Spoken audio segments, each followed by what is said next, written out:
Happy long Labor Day weekend to everybody. A little Quebec craft brews here.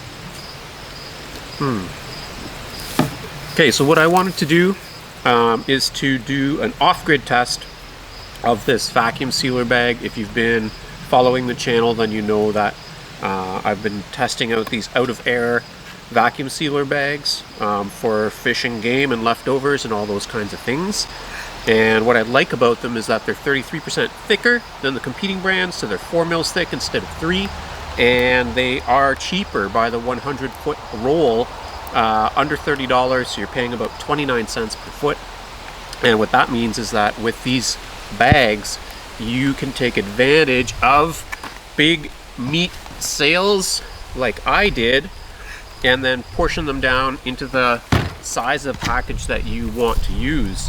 Now I've been watching for striploin sale for probably over a month. The price on them has been hovering around $19 a pound, which is more than I want to pay for striploins. But this week they went on sale, probably because it is the Labor Day weekend, for $7.88 a pound, and I decided to stock up.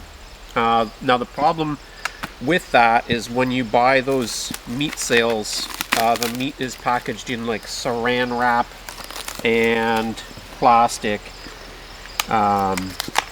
trays, and that is not really any good for long-term freezer storage, which is why you want to switch to a thicker kind of a bag. So what I want to do today, testing this for like off-grid use, I've got my EcoFlow Delta battery pack. I'm going to turn this guy on. Pretty much been running it for the last 24 hours, keeping meat and beers cold on a little camping trip. And it currently has 49% capacity. And I'm turning on the AC power. And so what I want to do is use some pieces of this 11-inch by 100-foot roll, and we're going to package up some steaks. Probably didn't need it quite that big. That's okay, we'll do the first one big. Okay, so these rolls have a nice and effective cutter, which I've really been liking. And I'm gonna put a seal on the edge of this bag. I don't know if my AC power is on. There it is. Okay.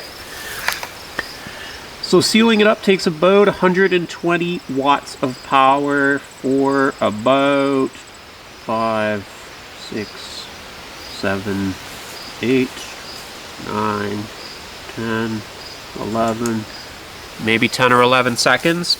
So it's drawing a bit more power for that heating element, but not for very long. Now that that is sealed, I have a nice seal on the one end of the bag. We're going to throw some. I cut this one pretty big, so let's put two. Let's put 2 of these delicious looking sirloins in here, and then we are going to seal it up. Sometimes they lie a little flatter the one way than the other way. Whoops. Okay, here goes the vacuum.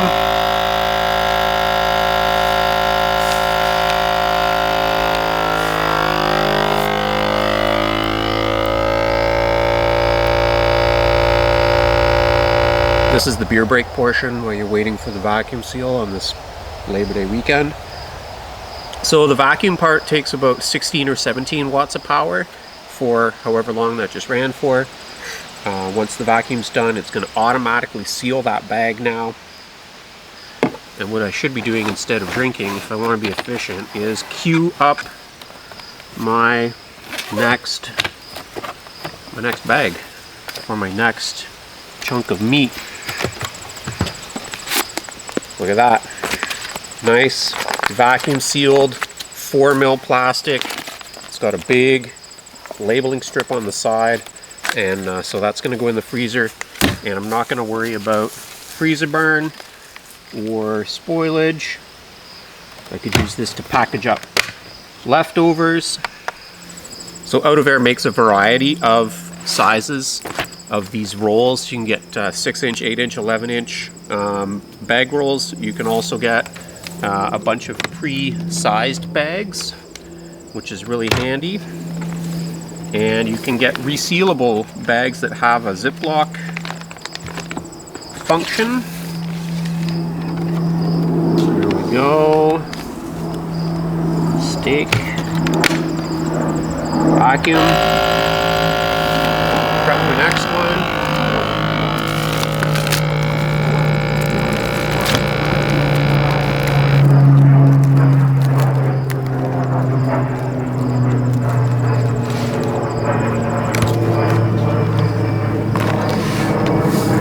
Get my next bag ready. How handy is that? The little light will indicate when the seal is finished. And there we go. Next.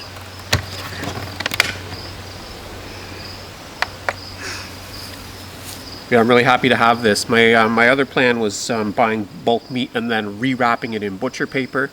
But this is a very tidy way to do it.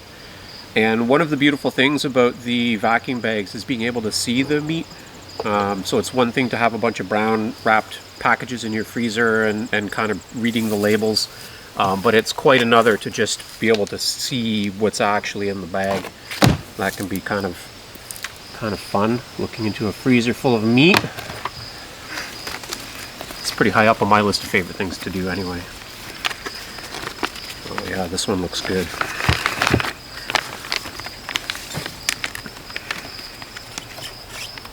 Now, as far as off-grid, I'd like to be able to bring this to camp for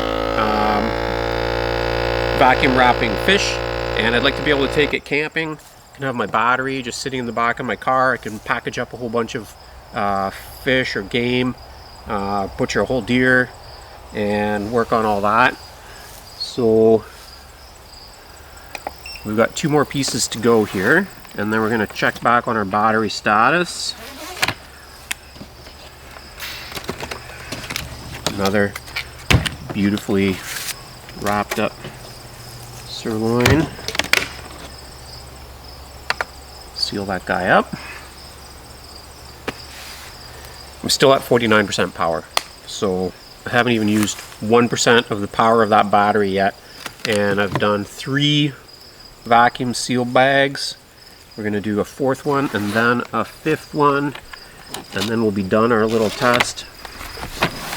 But I can already tell that this is going to be a really effective item to take off grid and run it off of a power bank such as this EcoFlow Delta.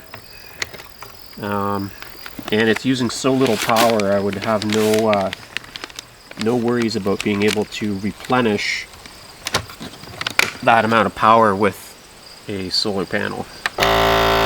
Vacuum.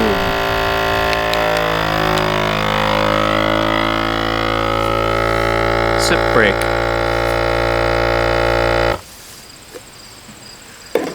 Okay.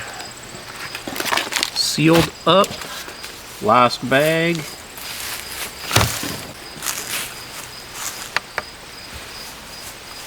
Still at 49%. Yeah, I wouldn't be surprised if you could take this out and package up an entire deer on the bed of your truck, probably. Roasts and steaks and stew chunks and whatever else you like to make. In my last video, I took a 20-pound brisket and then broke it all down and vacuum sealed it. You might be interested to check that out. But the purpose of this video was just to kind of, I guess I'm testing my EcoFlow Delta more than I'm testing this vacuum sealer, but I'm pretty happy to see that they are a very effective combo.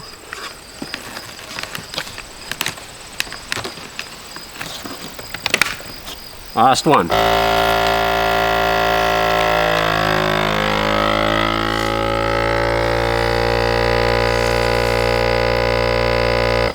Still 49% battery, and I can tell from the readout it's basically saying that it could run that vacuum 30 hours before that would run out of power. Okay. And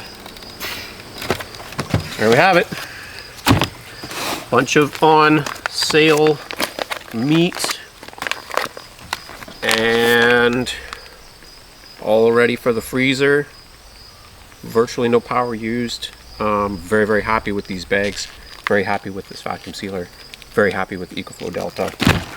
It's doing everything I hoped it would.